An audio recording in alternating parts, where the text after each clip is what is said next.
안녕하세요. 저 신스테크의 정하성이라고 합니다.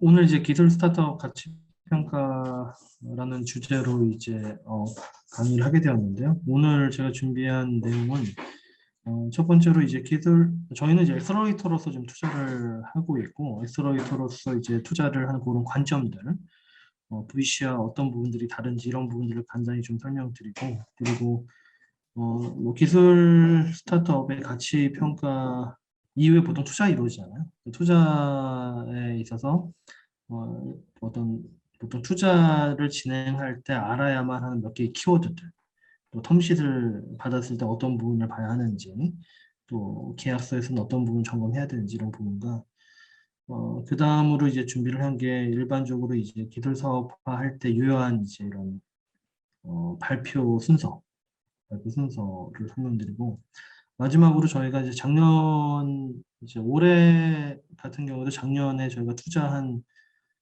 그런 카테고리를 중심으로 올해도 투자를 하고 있는데 올해 저희가 이제 기술 스타트업들을 어떤 카테고리를 어떻게 투자를 해 나가고 있는지 그리고 이 기술 카테고리별로 어떤 포인트들을 이제 보고 투자를 하는지를 설명을 드리고 그리고 지금 질문들이 있으시면은 질문을 중간중간에라도 댓글을 주시면 좀 많은 또 질문에 대한 대응을 좀 많이 하면서 그렇게 진행하도록 하겠습니다. 네. 자, 잠시 이제 자료를 공유해 보겠습니다. 네,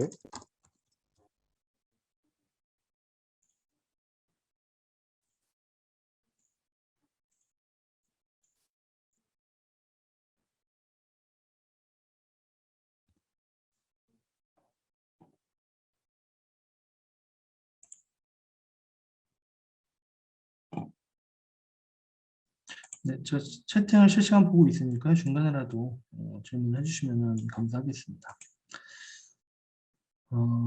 우선은 아마 엑셀러이터 사업을 준비하시면은 엑셀러이터 회사들을 많이 만나보셨을 것이고 또 VC들도 뭐 만나보신 경험들이 있을 겁니다. 그래서 엑셀러이터는 저희는 VC와 다르게 사실 뭐 샌드박스를 제공하는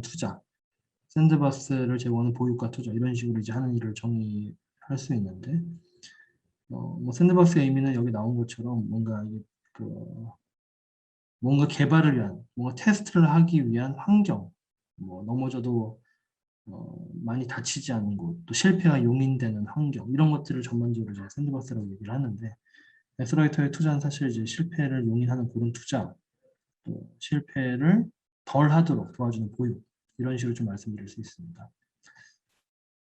지금 300개 이상의 엑셀러이터가 이제 생겼고 그리고 지금 누적 투자 격수가 1,700개를 넘어갔는데 저희 신스테크가 지금 이제 누적 투자가 지금 180개를 넘겼습니다.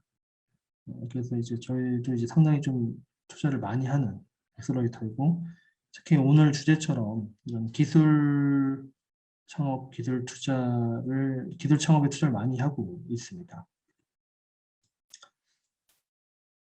이렇게 엑셀러이터와 VC의 어떤 투자 프로세스를 이해하시면은 아마 투자 유치하시는 데 좀 도움이 될 것 같습니다. 그리고 엑셀러이터 업계도 지금 사실 10년이 되지 않아서 이게 뭐 답이다 뭐 이렇게 이야기하기엔 좀 애매모호합니다. 아직 엑셀러이터 중에 상장사도 없죠.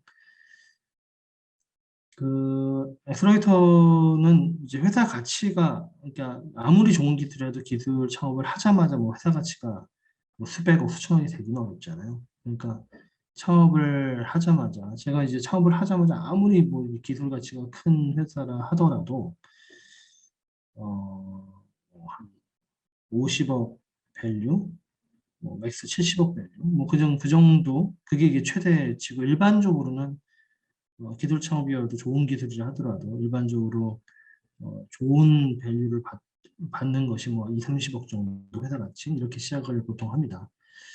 근데 이제 결국 엑셀러이터가 타겟하는 그런 회사의 가치를 보면은 일반적으로 이제 저희도 제일 많이 투자를 하는 구간이 회사 가치 20억에서 70억 사이 구간이거든요. 근데 그렇게 따져보면은 저희 이제 팁스 운영사니까 팁스를 많이 좀 올리고 있긴 한데 보통 팁스 같은 경우도 1억 이상 투자하게 되면은 이제 정부가 5억 이상의 R&D 자금을 매칭해 주는 게 팁스잖아요. 결론적으로는 이제 뭐 1, 2억 투자가 제일 많습니다. 저희도 마찬가지고요. 근데 이게 뭐 예를 들어 저희도 좀 평균 조합 사이즈가 한 4, 50억 정도 하는데 VC가 만약에 뭐 40억 정도 저를 가지고 있다. 그러면 한 번 투자하면 끝입니다. 한 번 또는 두 번. 근데 엑셀러이터는 한 40억 정도 되는 사이즈가 있으면은 거의 30번 투자합니다. 30번. 그러니까 이게 투자 단계가 딜소싱하고 IR하고 실사하고 투심하고 계약금 집행하고 요거를 지금 한 조합 내에서 막 30번을 하니까 이 일이 굉장히 많죠. 근데 그렇게 많다라는 부분들은 엑셀러레이터들이 기술 투자를 할 때 기술에 해박한 사람이 단시간 내 직관을 통해서 기술 투자를 하는 형태다 이렇게 이해를 하시면 됩니다. 결론적으로는 엑셀러레이터 중에서도 나와 유사한 기술에 투자한 경험치가 있는 엑셀러레이터를 만나게 되면은 굉장히 빠른 시간에 초기 자본금 투자를 이제 받을 수가 있습니다. 이건 제가 이제 엑셀러레이터 업계를 위해서 쓴 칼럼인데요. 지금도 제가 전자신문에 이제 매주 월요일 지면 칼럼을 쓰고 있습니다. 지금까지 제가 180회 정도 썼습니다. 한 4년 가까이 쓰고 있는데요. 그 엑셀러레이터는 그래서 이제 많은 투자를 해야 되다 보니까 인바운드 딜소싱 이전에는 인바운드 딜소싱을 이제 콜드메일, 콜드콜 이렇게 불렀거든요. 콜드메일, 콜드콜을 잘 확인도 안 하죠. 보통 투자, 벤처 투자 그러면은 이 네트워크 기반의 투자, 아웃바운드 딜소싱이라고 저는 부르고 있는데 나가서 인맥 기반으로 만나는 투자, 뭐 학연 지원을 활용하는 투자 이런 것들이 일반적으로 못하면 엑셀러레이터는 작은 돈을 여러 스타트업에 동시다발적으로 투자를 해야 되기 때문에 인바운드 형태의 채널을 강화할 수밖에 없습니다.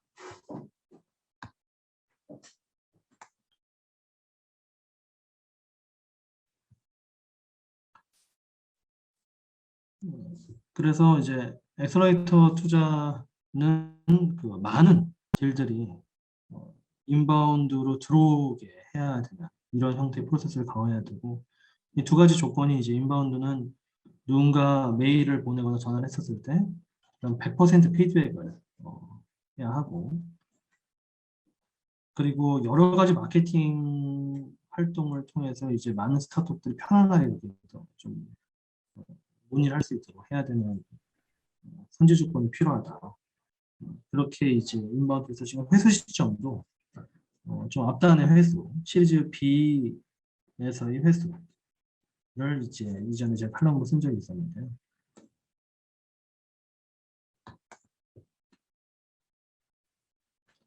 이게 저희 회사 내부의 이제 인바운드 딜소싱에 대한 그런 프로세스라고 보시면 됩니다. 그래서 인바운드 딜소싱 프로세스가 이제 저희가 보고 바로 줌 IR 미팅을 통해서 투자를 진행하기도 하고 보육이 필요한 경우는 보육 프로그램을 안내하기도 하고 그리고 이제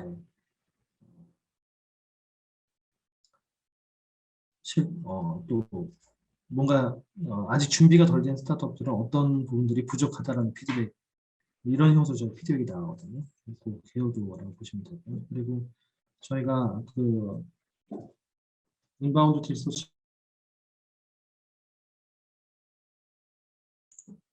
인바운드 딜소싱 하기 위해서 저희가 하고 있는 이제 마케팅 홍보 활동들인데요. 그래서 이게 이제 지금 오늘도 물론 했습니다. 오늘도 했고 저희가 아침마다 저희 전화상의 CNTV라고 하는 유튜브 채널이 있습니다. 그래서 저희가 투자한 포트폴리오 기업들, 저희가 보유하는 포트폴리오 기업들 중에 투자 대상 기업들을 계속 홍보를 하고 있거든요. 그래서 이런 여기를 보고 이제 스타트업들이 우리랑 유사한 스타트업에 투자했네. 우리도 신테크에 투자문을 해야지. 뭐 이런 창구가 됩니다. 여러분들도 오늘 보시는 여러분들도 이 채널 한번 보시고 그리고 저희가 투자한 기업 중에 지금 70%가 기술 스타트업이기 때문에 모닝커피에 지금까지 이제 오늘이 모닝커피 176회였거든요. 176개 이제 스타트업들을 한번 좀 보시면은 저런 형태의 기업은 저런 이유로 투자했구나 이런 것들이 모니커피 내용이 다 녹아들어져 있습니다. 그래서 한번 유튜브 찾아보시고 구독하시고 이것만 계속 보시더라도 어떤 식으로 이게 투자자를 설득을 하는구나. 저 기술 스타트업은 저 포인트가 설득 포인트였고 이런 것들을 좀 아실 수 있거든요. 그래서 좀 나와 유사한 카테고리 있는 스타트업도 좀 이렇게 저희 유튜브에서 아침에 뭐 생방송으로 한 저희가 15분 정도 하거든요. 이거만 보셔도 트렌드를 읽으실 수 있습니다. 그러니까 이런 걸 통해서 아무래도 인바운드 대소 시간을 강화하는 것이고 또 SNS 같은 칼럼, 아까 말씀드린 칼럼으로 지금 계속 저희가 딜 소싱을 하고 있습니다. 그리고 회수 같은 경우에도 저희가 총 지금까지 17개 정도 기업을 회수했습니다. 근데 그 일반적으로 이제 IPO를 한다거나 M&A, 물론 저희 회수 중에 30%는 M&A입니다. M&A인데 보통 엑셀러레이터들은 선순환 구조를 가져가기 위해서 저희 사업의 MVP를 해보니까 시리즈 B단에서 이제 회수를 하고 그걸로 다시 또 펀드를 만들고 이런 형태의 선순환 구조가 맞다라는 결론을 내렸습니다. 저희가 이제 첫 번째 회수한 기업이 푸켓이라는 회사인데요. 2014년에 투자했고 2018년에 그 시리즈 B가 됐고 그때 세컨더리 펀드에 이제 매각을 하면서 회수를 했는데 사실 쿠켓은 그때보다 지금 더 컸습니다. 지금 시리즈 D까지 갔는데 그러면은 뭐 그때 안 팔았으면은 4배 됐을 거다. 뭐 그런 얘기를 듣지만 그때 저희가 이제 회수한 금액이 한 22억 원 정도 되거든요. 근데 22억 근데 저희는 그때 그거를 뭐 아깝다고 생각하는 것이 아니라 그 22억 원을 가지고 저희가 또 다른 자본을 보태고 LP를 모아서 그때 55억짜리 펀드를 구성을 했고 55억짜리 펀드로 저희가 38개를 또 투자를 했습니다. 2018년부터 지금 19년까지. 그래서 그 기업들 중에 또 시리즈 B에 간 기업들이 나오고요. 그래서 이런 형태의 선순환 구조가 맞다고 저희는 이제 판단을 하고 있습니다. 근데 그 또 다른 이유가 무엇이냐면, 예, 그래서 뭐 뒤에 설명드리겠지만은 저희가 지금 현재는 2,000개 이상 보유를 했고 이제 저희 180개 이상 이제 투자를 했고 팁스 운용사로서도 지금 거의 직간접적으로 40개 정도 매칭을 했고 후속 투자도 50개가 넘습니다. 오늘 이제 뒷부분에 설명드릴 부분인데 저희가 작년에 1년 동안에 78개 스타트업을 투자하면서 지금 뭐 투자 개수로는 1년에 최다 투자 기록을 저희가 갱신을 했고 올해도 지금 80개 정도 투자를 진행을 지금 하고 있습니다. 아까 이제 잠깐 설명드리다 좀 멈췄었는데 시리즈 B에 왜 회수를 하는 여러 가지가 있는데 시리즈 B 회수하는 부분들이 이제 엑셀러레이터의 어떤 엑셀러레이팅 투자 사업의 선순환 구조를 만드는 그런 의미도 있지만 사실 시리즈 B 이후에는 굳이 보유기 필요가 없습니다. 시리즈 B 이후에는 저희는 스타트업을 성인이 되었다라고 생각을 합니다.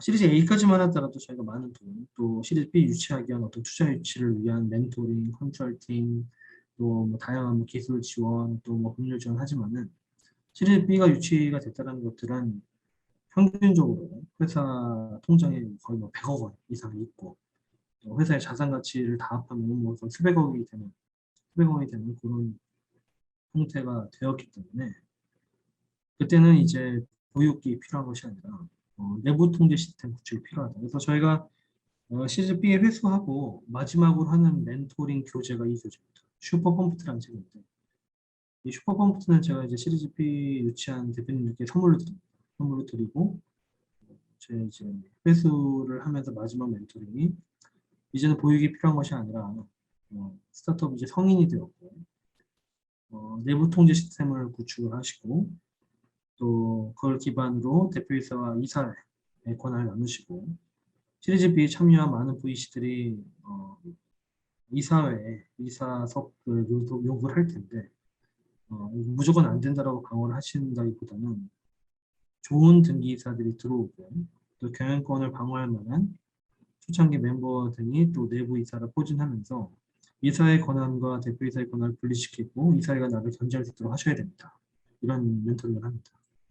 HR팀도 독립적으로 구성하고 그리고 뭐 호영호재하면서 의리로 뭉쳤었던 으쌰으쌰 분위기를 HR팀에 기반한 사교에 기반한 공정한 경영을 시작하셔야 됩니다. 이런 멘토링이 마지막인데 이 슈퍼컴퓨터라는 책에 그게 나와 있습니다. 슈퍼컴퓨터는 우버 얘기입니다. 우버가 뭐 잘된 기업이지만 사실 켈러닉의 시리즈 B 정도 투자 유치 이후에 어, 내부 통제 시스템을 구축을 제대로 하지 않고 그나마 구축된 내부 통제 시스템, 특히 이사회 어떤 견제나 이사회 조언 이런 것들을 무시하면서 많은 손해를 보고 결국 쫓겨난 그 책이 슈퍼컴퓨터라는 책이거든요. 이 책을 그냥 일반인들이 읽었다 하면은 경영의 도덕성 이런 것들 결론으로 생각을 하시겠지만 스타트업 업계에 종사하는 뭐 투자자나 스타트업 업계 대표님들 입장으로 이 책을 보게 되면 결국은 시리즈 B 이후에 내부 통제 시스템을 구축하고 잘 준수를 해야 한다. 그런 결론을 얻을 수 있는 책입니다. 대표님들도 어, 시리즈 B 이후까지 이렇게 장기 성장을 잘 하실 텐데 그때 이 책 꼭 사서 보시면 도움이 될 것 같습니다. 뭐 저는 이 책하고 전혀 상관없습니다. 그냥 저도 사봤습니다. 사본 책이고요. 아까 잠시 설명드렸었던 이제 투자 계약체도 이제 기술 스타트업들도 뭐 똑같이 이런 과정을 다 거칩니다. IR, 실사, 텀시, 투자심의위원회, 계약서 검토 날이, 뭐 투자금 납입, 사업을 이렇게 진행이 됩니다. 진행되는데 이제 엑셀러레이터나 VC나 투자 의향에 대해서 이 텀시시라는 걸 아마 받으실 거 이렇게 생겼습니다. 텀시를 받았을 때 왼쪽 텀시는 심플하죠. 왜냐면 보통주 투자이기 때문이죠. 보통주에 대한 투자이기 때문에 왼쪽의 텀시는 아주 심플합니다. 보통 투자 밸류에이션을 협상을 할 때는 프리밸류 가지고 협상을 하죠. 그리고 오른쪽도 역시 프리밸류가 있습니다. 이걸 어떻게 이해하셔야 되냐면 우리가 회사를 만들면은 이제 액면가 한 주 주식을 발행하셔야 돼요. 회사를 만들면. 그래서 액면가가 나오고 저 액면가를 프리밸류를 액면가로 나누잖아요. 나누면 프리밸류를 이제 주식수 발행한 주식수로 나누면 프리밸류 발행한 주식수로 나누면 이제 한 주 인수 예정 금액이 됩니다. 그래서 회사의 액면가 설립 액면가 한 주 인수 예정 금액을 이제 비교해 보면은 내가 액면가 10,000원짜리인데 이번에 프리밸류를 발행 주식수로 나눴더니 62만 원 나왔네. 그러면 우리 회사가 62배 설립 대비 성장을 한 걸로 가치평가를 받았구나. 자본금 대비 60배 성장한 거구나. 뭐 이런 식으로 이제 판단을 하시는 거죠. 그리고 이제 뒤에 나오겠지만은 프리밸류 더하기 투자 예정 금액은 포스트 밸류 이렇게 계산하시면 됩니다. 그러면 우리가 내어주는 지분율 어떻게 계산하느냐?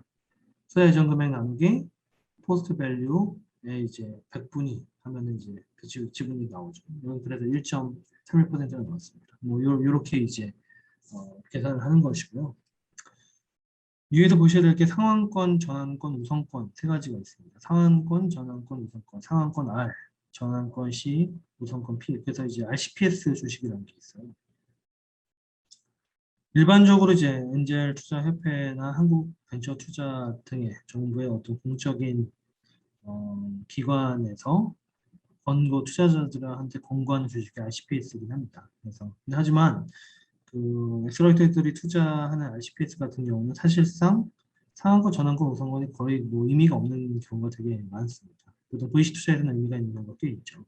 상한권을 투자받을 당시에 뭔가 뭐 그 회계 장부를 가공으로 만들었다거나 뭔가 과다 계상했다거나 그리고 법률적으로 뭔가 이슈가 있는 상태에서 감췄다거나 뭐 이런 것들에 대해서 이제 사실 이거 약간 도덕적인 이슈죠. 그런 거에 대해서 상환에 대한 요청을 할 수 있는 권한인데 근데 사실 이것도 바로 상환권을 행사할 수 없습니다. 일반적인 이 초기 투자 엑셀러레이터 계약 같은 경우는 뭐 가령 이럴 수 있죠. 엑셀러레이터 1억 원을 투자했는데 1억 원을 이제 소프트웨어 개발 비용으로 쓰기로 한 투자였는데 1억 원으로 벤츠를 샀다. 뭐 이런 경우가 있을 수 있다면 투자자는 너 이 소프트웨어 개발 무슨 돈으로 할 거야? 그랬더니 나 소프트웨어 개발 안 하고 벤치만 탈까 뭐 이렇게 일을 답변을 했다고 쳐요. 그러면은 벤치를 팔아서 빨리 소프트웨어 개발하세요. 라는 이제 시정 요구를 할 수 있습니다. 시정 요구를 한 번, 두 번, 세 번 하고 시정 요구를 다 무시했었을 때 정도가 됐을 때 사항권을 행사할 수 있습니다.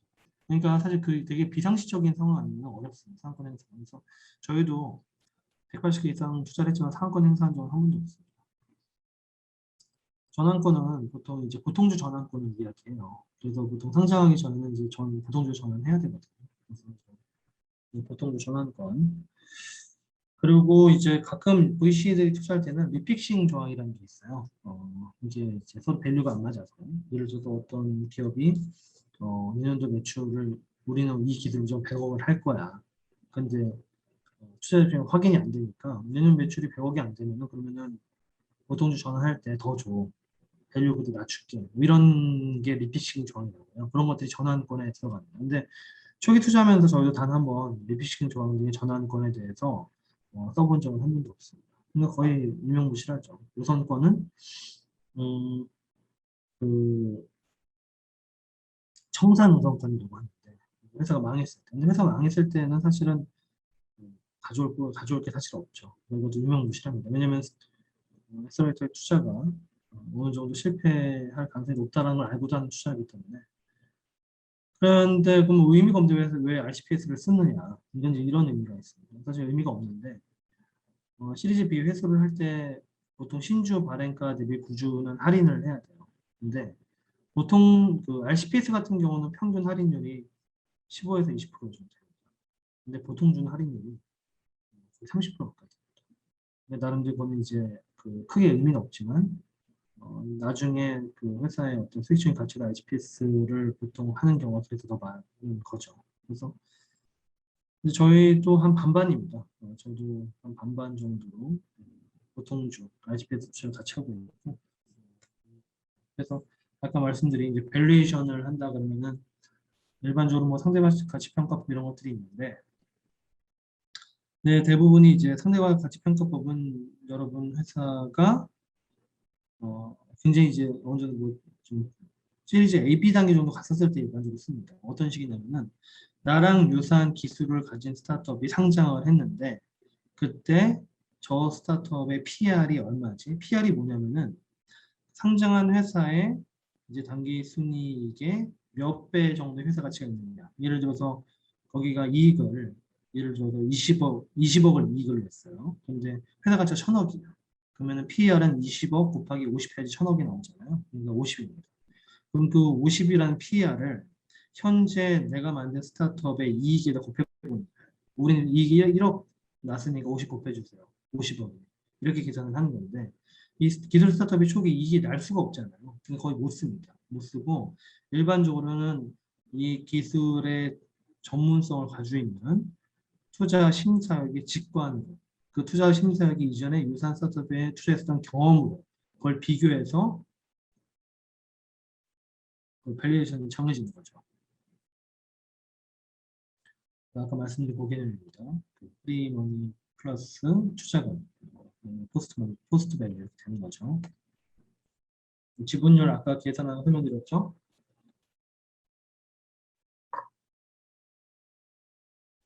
지분율 계산은 그 포스트 밸류 그 투자금을 포스트 밸류 나눠서 100분위 하면 된다. 뭐 이렇게 하시면 됩니다.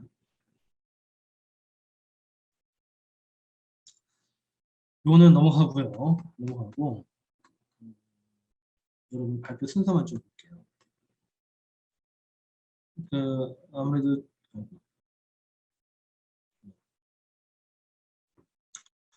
기술 석화를 하고 이제 첫 시드 투자나 뭐 프리 투자를 유치하기 위해서는 이 사업 계획서를 쓰시고 아마 발표를 할 기회가 되게 많으실 텐데요. 요 5분 발표만 좀 눈여겨봐 주시면 되겠습니다. 5분 발표.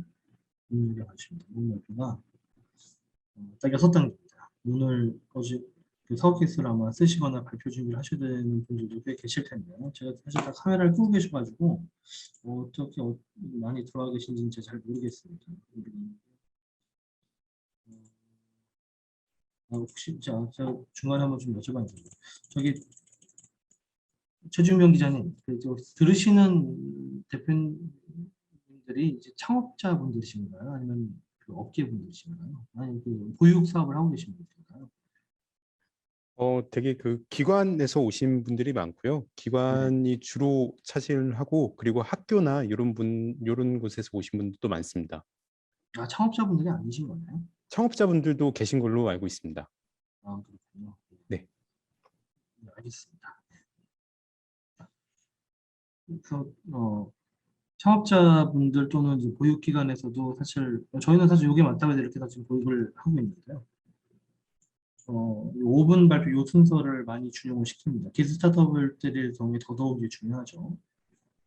실제 문제 정의, 어떤 식의 문제를 정했는지, 두 번째가 어떤 솔루션을 제시했는지, 그리고 거기에 들어간 기술이 무엇인지, 그다음 경쟁자, 그다음 베이스 모델, 그다음 팀, 이 6단계로 일단 발표시킵니다. 그리고 일단 그 5분 발표, 7분 발표 경우가 제일 많은데요. 5분 발표 같은 경우에도 이제 이 문제 정의는 장수의 배정이 있어서 문제 정의는 웬만해서는 이제 2장 이하, 정말 어쩔 수 없는 경우에 맥스 3장까지. 근데 이 문제 정의를 갖다가 막 한 8장, 9장 뭐 이렇게 써 놓으신 분이 계세요. 그런 경우에는 PT가 아니라 강의가 됩니다. 이런 문제에 대한 강의. 이렇게 해서 실제 여기서 최소 시간으로 이제 배정을 하고요.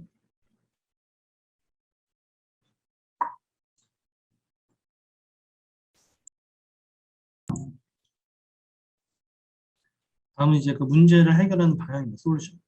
어떤 방향으로 문제를 해결할 것인지. 이 방향성에 대해서는 한두 장. 기술 창업에서 제일 중요한 건 이 테크놀로지입니다. 테크놀로지에 대해서는 설사 나의 기술에 대해서 이 심사위원이 모를 수도 있겠는데라는 생각이 들더라도 가장 디테일하고 깊이 있게 이쪽을 적어도 4장 이상을 쓰셔서 발표를 하셔야 됩니다. 만약에 5분 정도 발표 시간이 주어지면은 저희는 저희 포트폴리오 스타트업들이 후속 제시를 하기 위한 어떤 이 데모데이나 이런 데 나갈 때 테크놀로지에 대해서 전체 시간에 2분 30초에서 3분을 할애해야 됩니다. 사실 회사 가치는 여기서 주어진 것이지.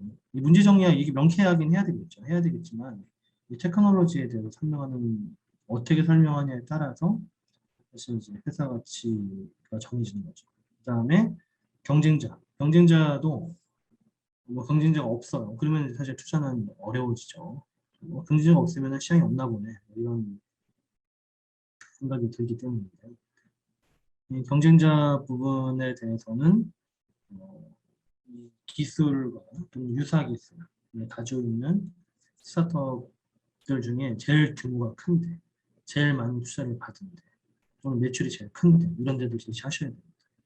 보통 이 기술에 대해서 디테일한 설명을 드리면서 또 어쨌든 시장의 문제를 이렇게 정해서 이거는 기술이 괜찮으면 괜찮겠네라는 설득이 된 다음에 기술 설명을 몰입해서 듣다 보면은 이제 시장 규모나 경쟁자가 슬슬 궁금해지거든요. 유사한 데가 없을까 이런 궁금증을 여기서 해소해주고 그러고 나서 경쟁사가 꽤 크게 성장했구나 투자를 해보면 하겠네라고 하면서 이제 비즈니스 모델 설명을 이제 하는 것이 제일 설득이 잘 되죠. 비즈니스 모델은 보통 3단계로 저희는 구성을 시키는데 첫 번째가 시장 규모. 보통 시장 규모를 서두부터 말씀하신 경우도 있는데 이게 제일 효율적입니다. 경쟁자 얘기하고 시장 규모를 얘기하고 그 다음에 수익화 모델.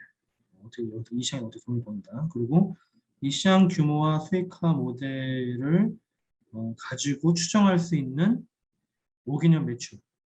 이 세 개를 필수로 듭니다. 근데 요거 세 개로 추정할 수 있는 시장 규모와 수익화 모델 추정해서 5개년 매출의 논리가 좀 억지스럽다.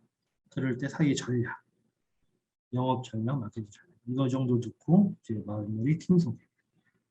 팀 소개 맨 뒤로 두는 이유가 이제 5분에서 7분 발표할 때 시간에 쫓기다 보면은 거의 팀 소개 앞에서 멈출 수 있거든요. 팀 소개는 열어놓고 끝내면 됩니다. 팀은 보시는 바와 같습니다. 열어놓고 끝내면 이제 팀은 춘시가 팀을 읽겠죠. 저희 요 6단계로 이제 구성을 스토리라인을 잡아주고 이제 피칭 훈련을 시키는데요. 그러니까 이게 그팀 소개부터 들어가는 팀도 되게 많아요. 그러면은 이제 자기 이렇게 PR, 자기 자랑을 계속 하시다가 궁극적으로 기들리기 못하고 그렇기 때문에 제 팀을 뒤로 빼면서 가장 효율적으로 설득이 되는 게 이 순서더라. 그렇게 이제 저희가 정리를 해봤습니다. 그래서 정리하자면 뭐 문제 정리 한 2장, 솔루션 1장, 기술 예장 예상, 경쟁자 1~2장, 비즈니스 모델 3~4장, 팀 1~2장. 뭐 이렇게 이제 해서 5분이나 7분을 발표하는 게 기술 스타트업들한테 가장 효율적이다. 효율적인 시간 배치이다. 설득하기 쉽다. 이렇게 설명드릴 수 있겠습니다. 이제 질문이 하나도 없으셔서 질문이 없으신가요? 잠깐 이제 맨 마지막 세션 하나 남았는데 이제 뭐 작년에 제가 기술 투자한 거 가지고 올해 카테고리 나누는데요. 질문 없으신가요?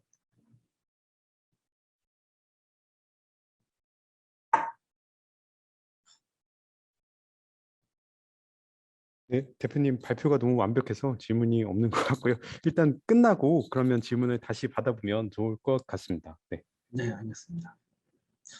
질문이 하나 들어왔는데 이거만 좀 받고 가겠습니다.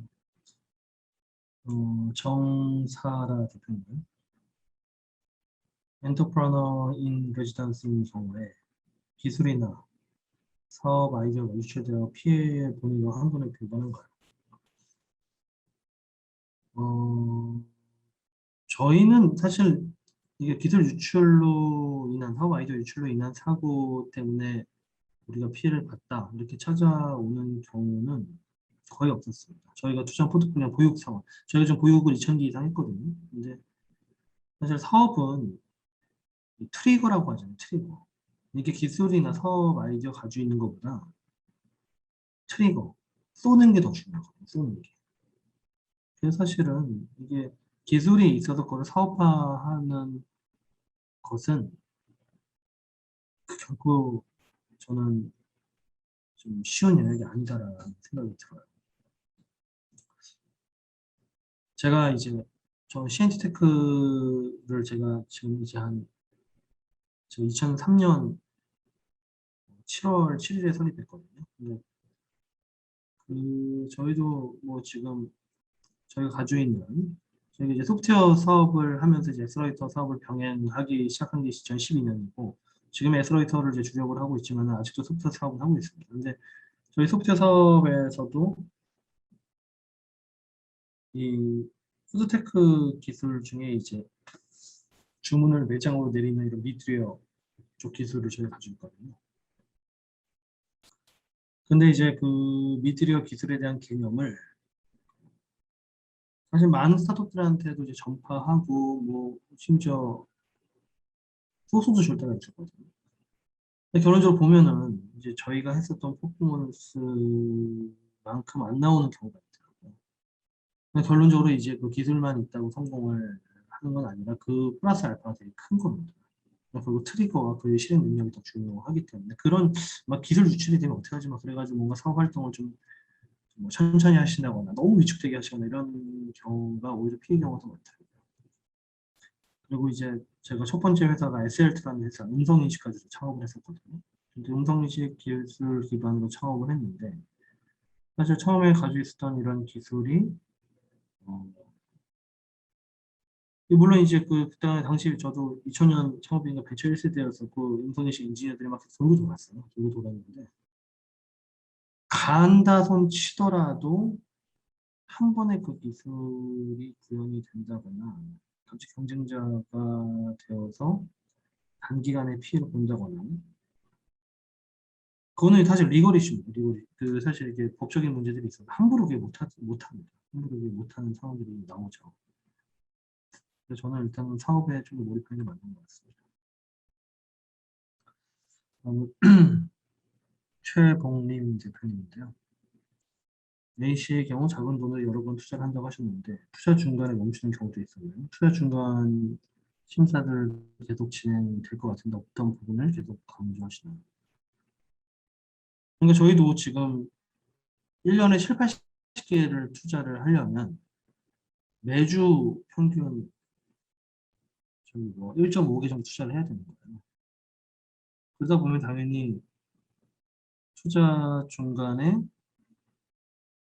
실사 과정에서 IR 이런 거 다 좋아서 실사 과정에서 뭔가 큰 문제, 우리 핵심 개발자 3명 있어요. 갔더니 이제 한 명도 없거나 뭐 이런 극단적인 사례 예를 들어 그런 겁니다. 그런 경우 멈출 수 있죠. 그리고 실제 저희가 이제 초기 기업들 같은 경우에는 투자 의사 결정과 또한 텀핏이 나갔는데 굉장히 시기가 길지 않습니다. 빨리 나가거든요. 빨리 나가고 실사를 할 때 일반적으로 어, 좀 나머지 상황들을 체크를 좀 딥하게 하죠. 그래서 보통 이제 저희가 기술 스타트업 투자할 때는 거의 뭐 기술의 경제 우위 또 팀이 그 기술에 대해서 얼마나 전문성을 가지고 있는지 이런 것들을 보는데 어, 투자를 이제 마무리 지으시려면 아무리 엔지니어를 하시더라도 아까 제가 말씀드렸죠. 그걸 이제 일부러 제가 강의자를 둔 게 투자에 대한 개념을 알고 이제 좀 협상도 하시고 뭐 그런 것들은 그거대로 좀 몰입하셔야 잘 끝납니다. 네. 그 보통 이제 기술 창업팀 중에 저희 30 보내는데 답장이 없는 팀이 있어요. 그래서 왜 답장 안 해서 전화하면은 어떻게 답장을 보낼지 몰라서 이렇게 얘기를 전화를 하셔야죠. 전화하셔서 이건 이 내용이고 저건 저 내용이고 뭐 이런 얘기 들으시면 됩니다. 네, IM 캐스트님. 작년 9월에 CNTTech IR 지원해서 발표한 적이 있었는데 서비스 오픈된 것만 보시면 바로 빠졌습니다. 네, 서비스 오픈했는데 다시 한번 뵙고 싶네요. 강조하신 기술 부문 자신 있습니다. 네, 보내주세요. 네, 보내주시면 됩니다. 저희가 뭐 이렇게 표현하시면 안 되죠. 저희가 정중히 이제 말씀드렸겠죠. 정중히 이제 서비스 오픈한 다음에 다시 2차 재미팅을 하고 싶습니다라고 했을 겁니다. 저희가 굉장히 정중히 말씀드리기 때문에. 네. 서비스 저희 메일 보내주시면요. 제가 저기 여기 메일 주소를 남기겠습니다. ir cntt.co.kr로 메일 주시면 저희가 답장을 바로 드리거든요. 그래서 제가 답장 거의 드립니다. 24시간 내에 제가 답장 드리고 제가 1차적으로 이제 줌아이알 하면서 저희 10개 팀이 있거든요. 10개 팀에 이제 배정을 합니다. 실사부터 팀원장들이 움직이고 팀장한테 이제 넘길 때는 제가 생각하는 기술 포인트, 제가 생각하는 밸류에이션, 그리고 또 제가 생각하는 투자 금액, 제가 생각하는 보유 방향 이 네 가지를 메모해서 이제 팀에 할당을 하거든요. 이렇게 팀이 이제 골고루 그렇게 합니다. 근데 아니 저도 농담한 거예요. 농담을 한 겁니다. 굉장히 무거운 분위기, 카메라를 많이 끄시고 하는 강의 분위기에서 이렇게 좀 채팅으로 말씀해 주셔서 감사합니다. 네. 네, 일단 1차적으로 질문을 좀 받았고요.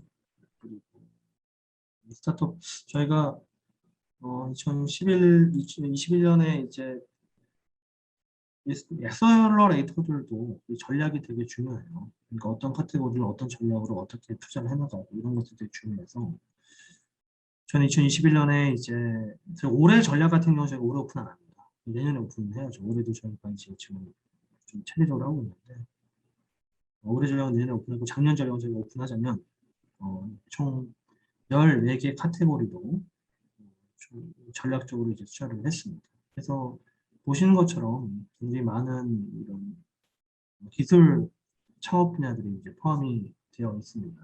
그래서 보면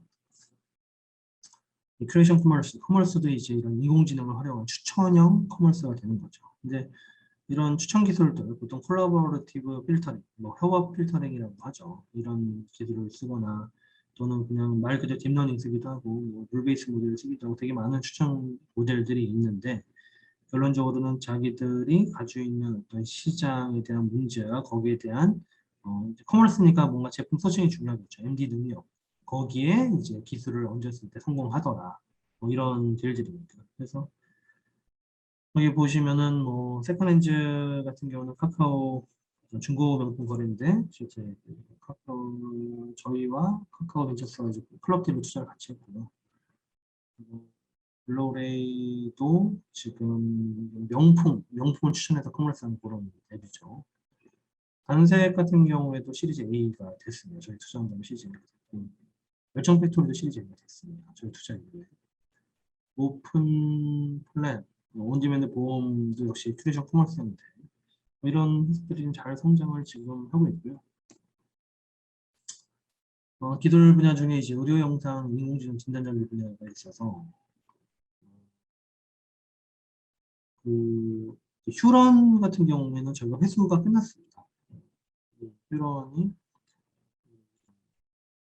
요즘에 CT나 MRI 사진들을 기반으로 해서 의사 선생님이 좀 덜 보게 AI가 바로 이건 좀 이런 질환이네 예측을 하는 거죠. 그런 회사로 프로메디우스도 저희가 투자를 했고요. 또 이런 사진을 활용하는 게 아니라 사람의 행동 패턴을 가지고 예상한 세븐 포인트 이런 들이 다 1호 영상의 인공지능 쪽 회사들입니다. ABI 같은 경우에도 이제 청주에 있는 기업이고 청주 식약처가 있잖아요. 그래서 이렇게 이런 분자 진단, 큐시티 이런 등등을 개발한 회사들 투자를 하고 있고요. 레니프라는 회사도 이제 후속 투자를 했습니다. 이 스포츠 오토 분야도 지금 저희가 기술 융합형이 되게 많아요. 오몰레도 IoT 센서를 활용해서 러닝머신은 칼로리 측정이 되는데 웨이트 장비들은 칼로리 측정이 안 되잖아요. 그러니까 뭐 그런 회사 그런 것들을 구현한 경우에 이제 기술을 활용한 거죠. 담비 같은 경우도 당구 오토 플랫폼에 당구 예약만 되면 당구 이제 선수들끼리 매칭도 됩니다. 그러니까 당구 선수 매칭이 아니라 당구 아마추어 플레이어들 간의 매칭이에요. 매칭인데 그 아마추어 플레이어 간의 이런 매칭을 도와주는 거기 인공지능들이 잠시 들어가는 거죠. 스트릭은 하드웨어 기본 설계 좀 특화된 기업인데 마사지 건 네, 감사합니다. 네, 아이엠캐스트님의 추가 질문인데요. 서비스 시작 전인 초기 아이디어 단계 또는 개발 진행 단계 투자에는 특별한 이유가 있으신가요? 이게 저희 아예 안 저희가 투자 트랙이 크게 두 개거든요. 투자 트랙이 지난번에 아이엠캐스트님은 일반 IR 트랙에 이제 지원하시게 되면은 일반 IR 트랙은 저희가 서비스 오픈 후 제품 개발 후 3개월 추이를 내부 추심 보고서에 쓰게 돼 있어요. 회사 룰입니다. 근데 이제 아직 제품이 안 나온 상태에서 투자를 하긴 해요. 그런 경우 어느 형태의 투자냐면은 저희가 보유 프로그램들이 있습니다. 예를 들어서 대표적인 게 초기 창업 패키지 이런 걸 저희가 운영을 하는데 이런 보육 프로그램에서 보육 중인 기업들은 저희가 보육을 하니까 저희가 멘토링도 하고 뭐 강의도 하고 뭐 마켓핏 검증도 하고 뭐 이렇게 열심히 도와주고 있잖아요. 그런 기업들은 서비스 오픈 전에도 저희가 보육을 통해서 서비스 오픈하고 잘 될 자신이 있기 때문에 또 그런 보육 사업은 의무 투자 트랙이라고 저희가 별도로 정한 트랙이 있어요. 이 보육 사업은 우리가 의무적으로 투자를 할 거야.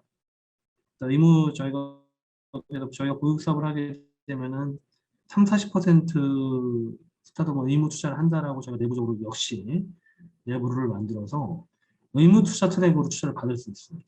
그래서 만약에 서비스 개발할 돈이 없는데 이거를 뭐 또 어떻게 하라는 얘기야? 그러면은 시엔테크가 운영하는 뭐 초기 창업 패키지나 또는 뭐 강서특구 사업이나 또 이런 여기 이제 스포츠가 나오는 스포츠 엑셀러레이터 사업 이런 저희 보유 프로그램들이 있거든요. 그래서 그런 보유 프로그램에 합격을 하시면은 일단은 거기다 이제 지원 자금들을 받으세요. 투자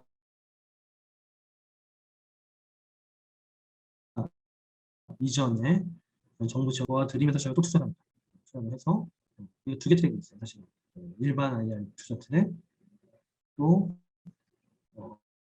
보유 기업 중에 투자하는 의무 투자 트랙 이렇게 저희 내부적인 프로세스가 나눠져 있습니다. 여기서는 의무 투자 트랙으로 투자를 한 데는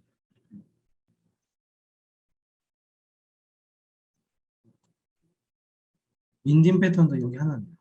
나머지는 다 일반 IR이고 여기 하나가 있습니다.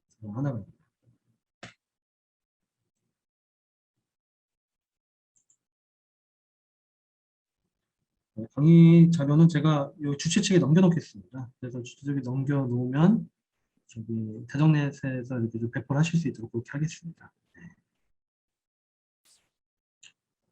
인공지능 모빌리티 분야, 뭐 스윙 이런 데들이 제가 대표적으로 추천한 데들인데, 그리고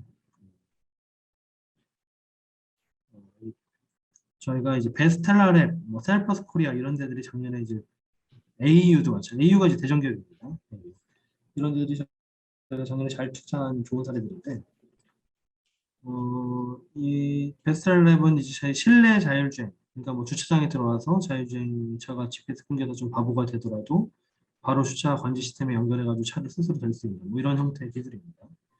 여기도 이제 대전에 시작한 기업이에요. 베스텔랩이고 셀퍼스 코리아 같은 경우에는 여기 이미 현대차 1차 벤더인데 그 자율주행 하다 보면은 카메라, 뭐 라이다, 뭐 이런 여러 가지 센서들이 있잖아요. 그래서 이런 센서들에서 필요한 정보만 추출하는, 필요한 정보만 추출하는 우리 전처리 장비를 개발한 회사입니다. 뭐 그래서 이런 엣지 컴퓨팅을 활용을 하는 그런 기술이죠. 그래서 AU는 이제 레이더 센서를 차 안으로 비춰서 생명체를 검출하는 그런 회사고 AU는 저희가 어제 엑시트했습니다. 어제 엑시트해서 뭐 이런 저희 포트폴리오가 있습니다. 그리고 공감 및 검동 여기도 이제 기술이 많이 들어갔죠. 가리하고 그 오픈보스 같은 경우에도 가상 컴포넌트를 하게 하는 기술입니다. 관광 스타트업이라고 해서 기술이 없다. 그게 아니라 그런 가상 컴포넌트를 할 수 있는 이런 기술들을 보유한 회사인 거죠. 저희가 사실 사스가 좀 상대적으로 많은데요. 이 사스 분야 이게 작년에만 다 투자한 회사를 설명드리는 거예요. 내년 되면 올해 투자한 회사를 또 이렇게 분석을 설명을 드리겠죠. 이 사스 같은 경우에는 지금 여기 뭐 풀필먼트에 들어가는 소프트웨어 마스마스라든지 또 HR 인사관리 시스템 사스라든지 또 이런 GA 플래닝 여기는 올해 2차 투자가 또 들어갔는데 캐드 관련된 사스입니다. 그래서 뭐 이런 회사들이 있고요. 미드넘버도 이제 회계 쪽 사스죠. 미드넘버도 이번에 후속 투자가 됐습니다. KB 인베스트먼트 팀에서 CJ가 됐죠. 에듀테크도 기술이 필요합니다. 기술이 필요하고 그리고 하얀마인드가 이제 대전 회사 제가 작년에 투자한 회사고 레드키라고 하는 제가 나름 인공지능을 활용해서 영어 듣기 훈련 효과를 높이는 그런 앱인데 하얀마인드나 또 3렉스 뭐 이런 데들이 이제 잘 성장을 해서죠. 오토 커머스 서비스 커머스라고 얘기하는데 이제 제품을 파는 게 아니라 서비스를 파는 이런 형태의 커머스죠. 그래서 드리머리 같은 경우에도 헤어 디자이너 매칭이긴 하지만은 헤어 디자이너 매칭시킬 성형 분석을 통한 콜라보레이티브 필터링 매칭으로 이제 그런 형태로 진행하고 있고 뭐 버추얼 라이브도 비슷한 인공지능이죠. 디노 스튜디오도 유튜버와 광고주 매칭 이런 서비스의 매칭도 인공지능이 많이 쓰입니다. 위플레이스도 이제 저희 이번에 팁스 여기도 팁스 샌드들이 꽤 돼요.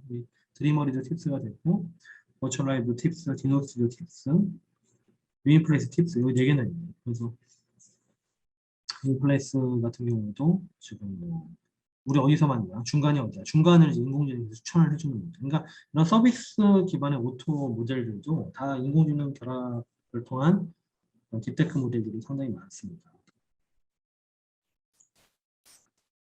후텍 같은 경우에도 뭐 후텍이 뭐 기술이 기술 많이 들어갑니다.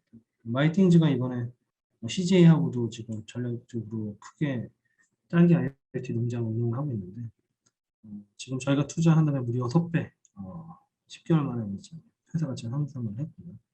조인앤조인도 뭐이 비건 마카롱 무슨 기술이 들어가지? 여기도 계란을 배양 계란, 유전자 배양 계란 이런 기술을 쓰죠. 그래서 이런 바이오 딥테크 융합형 또 이런 ICT 융합형이 있고 ICT도 여기 대전기업입니다. 대전기업이고 이번에 팁스 이제 올렸는데 서빙 로봇이죠. 서빙 로봇. 서빙 로봇을 이제 베어로보틱스에 이어서 지금 열심히 달려가 나가고 있습니다. 이런 그 기술이 들어갑니다. 라이브 커머스 아트리즈는 이번에 팀원에 인수가 됐죠. 그래서 요즘 회수 중에 있고 보호플레이도 지금 뭐 잘 되고 있죠. 라이브 커머스 같은 경우에는 이런 스트리밍 쪽에 기술이 들어갑니다. 윙윙도 여기 대전개보죠. 프로텍트 분야, 넥센서도 대전개입니다. 넥센서, 팁스도 되고 지금 뭐 시리즈 A도 곧 열고 잘 되고 있죠. 비전 기술 활용해서 반도체, 디스플레이 블렌딩 체크하는 기술이고요. 게임 분야, 게임 분야도 뭐 지금 뭐 기술이 정형화되어 있긴 하지만 컨텐츠가 더 중요하지만 그래도 기술을 볼 수 있고. 친환경 딥테크, 여기는 이제 등해누에라는 벌레가 쓰레기, 음식물 쓰레기 먹고 건조되고 가루되고 다시 물고기 하려고 하는 이런 형태의 친환경 스타트업 기술이 들어가죠. 저희 아까 CNTV, 전화상의 CNTV 구독을 좀 해주시고 저희 이런 스타트업 다 있습니다. 들어 자세히 보시라고 제가 이제 간단히 설명드렸고 남은 시간 질문 다시 받도록 하겠습니다. 질문 해주십시오.